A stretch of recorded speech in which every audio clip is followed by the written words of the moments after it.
The vision of education has changed. More and more families have seen the benefits of homeschooling and are choosing a different life. Our desire is to bring together qualified teachers with families who are yearning for a Steiner-centered experience. We are a worldwide virtual school. Our goal is to give every child the opportunity to have a true Steiner-centered education at an affordable price, all while allowing families the flexibility to follow their passions. We invite you to attend our question and answer or send us an email with all your questions and start envisioning how Seasons of 7 can help your family live their best life. Welcome. I thought I would do some quick words about the festivals that come up in December. We've done many videos on them before, and hopefully you'll find a playlist for that right below this one. And so I don't really want to reinvent the wheel, but I do want to sort of bring some quiet reverence to you as you start this, what's often a month of crazy for many, many people. And I think honestly, especially for us mothers, because we are trying to keep everybody going and we really have to figure out ways that we can step back and decide what's important to us. So I do like to have a lot of candles lit all through the winter, especially as we're leading up to Christmas. It does really bring that reverence that you started with in November with regards to Martinmas, and bringing that light in the darkness. And so for my own self, for my own learning, for my own inner work, for my own growth, I am lighting candles often. The children will often say, "Did you mean to leave this lit?" Yes, I did. Thank you very much for being the firemen in our house. But yes, I did mean to leave it lit. So I want to encourage you, as I'm getting ready to talk about these things in December, real quickly, go grab some earbuds, or listen to this later when you're alone, because there might be some things that you probably don't want little ears to hear. So I thought we would start with a quote from this book. This is called Celebrating Festivals with Children by Freya Jafke, and it's a great primer on celebrating festivals with children with regards to sort of the Waldorf kindergarten. But I do love this space that she talks about here, where she talks about creating the mood within ourselves. The Christmas festival represents the fulfillment of a process that unfolds very quietly through many months. From the full light and warmth of high summer, the soul withdraws increasingly into itself as the light gradually diminishes. The moment of equilibrium between light and dark in autumn is like a threshold over which we pass, and at the darkest time of the year, an inner light can be kindled.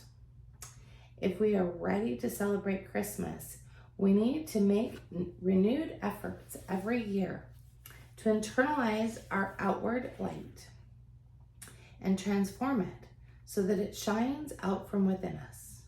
Then others will sense peace, love, and warmth emanating from us like a blessing, the arrival of Christ in our soul. Advent means both approach and arrival, from the Latin word adventure.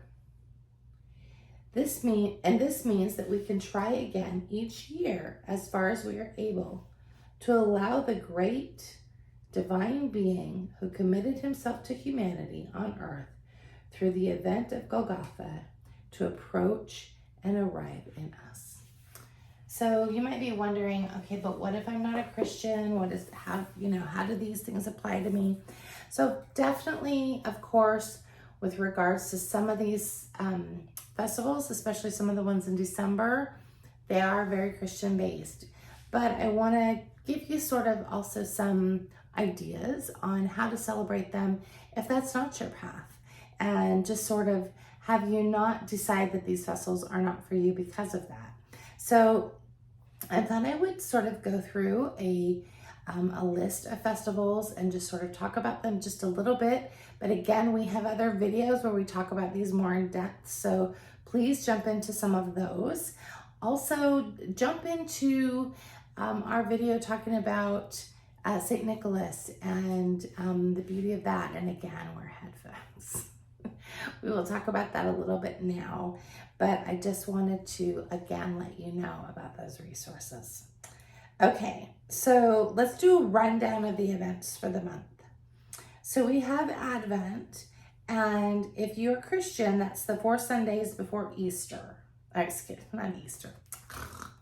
Christmas, not Easter.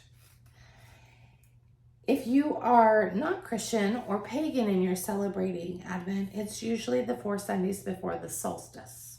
Okay, so that happens on December 21st.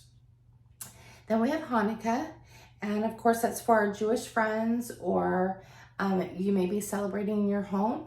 Maybe you walk that path and you're not Jewish, but you still walk that path and celebrate Hanukkah. It's also great for those of you who are working through class 3 and want to really bring those festivals in. And I actually really recommend you finding some Jewish friends as you're doing that, so that you can really get the depth and understand a little bit more about the festival.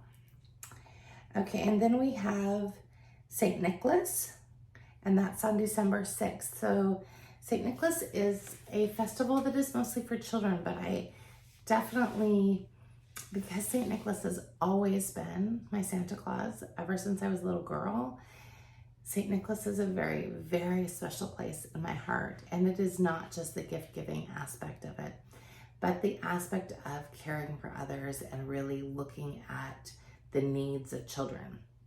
So you can do some deep dives into some great St. Nicholas stories. I do love the Jacob Strait book that has a bunch of different St. Nicholas stories. And you can adjust some of those as needed for the time, but honestly, such a beautiful wealth of stories. You can also come up with some of your own stories. That is perfectly okay for you to do. And it is always beautiful when you can come up with a story that comes from your heart for your children. Okay, the next one would be St. Lucy, and that would be on December 13th. So there are lots of things with regards to St. Lucy. There's St. Lucy's buns, of course, which are like a cinnamon roll. In fact, you can use cinnamon rolls if you can't make the saffron buns that usually are made in Scandinavia for St. Lucy's Day. The girls usually wear a candle wreath on their head, and have fun serving everybody in the household. And the way I sort of do that in my house, because I have 5 children of both sexes, and so we couldn't have something that is just for the girls or just for the boys. So when the girls serve on St. Lucy's Day, usually the boys do the cleanup. So that sort of equals everything out, has nobody being snarky, and everybody sort of working together. When it comes to the St. Lucy story, when it comes to the St. Lucy story, I tend to leave out the gory bits for the younger children and just really focus on service.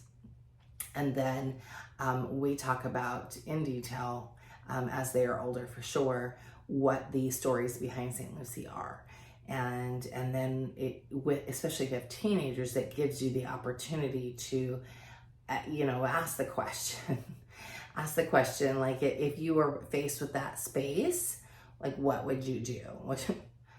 Don't worry, Dad and I aren't going to make you do that. But if you were faced with that space, would you also choose to pluck your eyes out so you did not have to see the next man that walked in the door? Or would you have chosen something else? So it definitely gives us that space to open that conversation up. And, also all of these festivals have a great space of gratitude. And I know if you're American, you just finished with American Thanksgiving. But truly, that space of gratitude should be cultivated in your home year long. And there's especially this space with the Christmas holidays.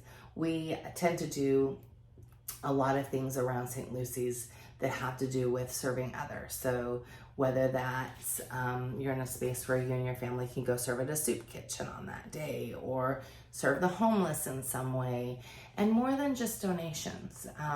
Donations are wonderful and they always need them, but the service aspect of it is what's so good for our children. So if you can serve in some way, I highly recommend it because it will have a lasting impact on your children.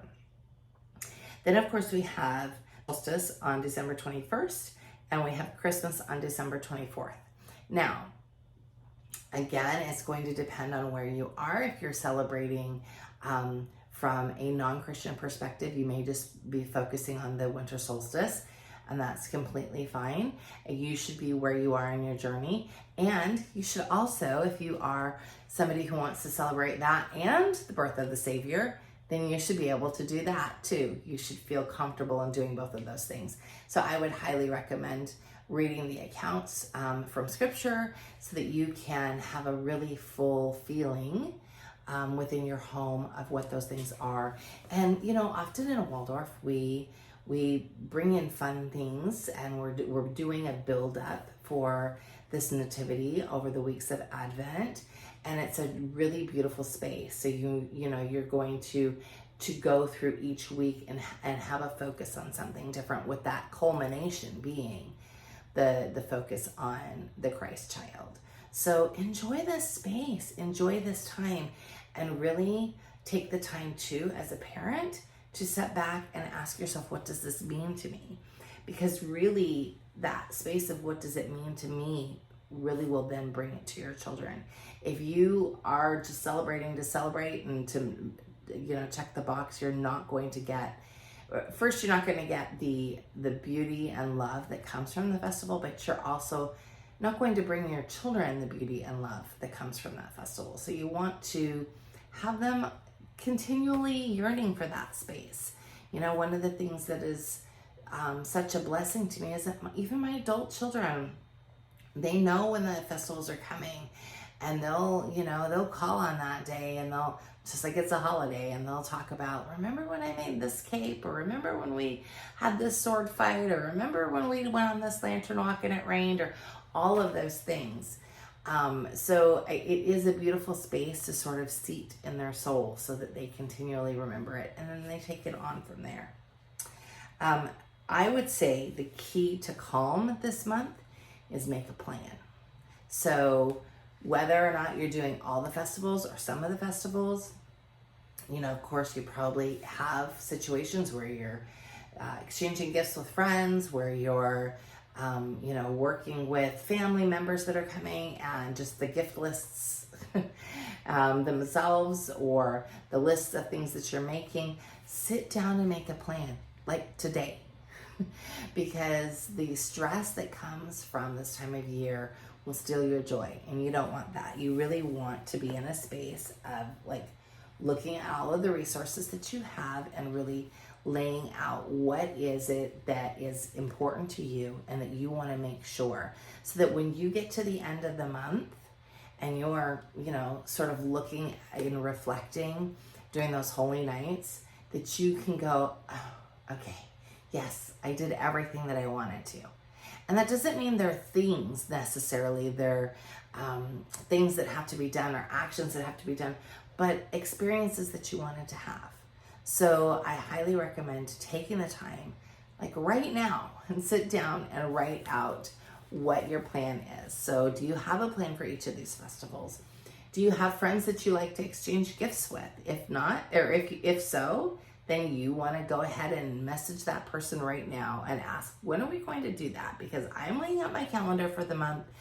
I don't want things to be too crazy. So really taking the time to make those decisions so that you're more relaxed and you can truly enjoy the month. So those are the things I wanted to share with you today. I hope that you will make a plan and you'll have a wonderful, wonderful holiday season, no matter what you celebrate. And I hope that you'll come and join us at Auriel's Light.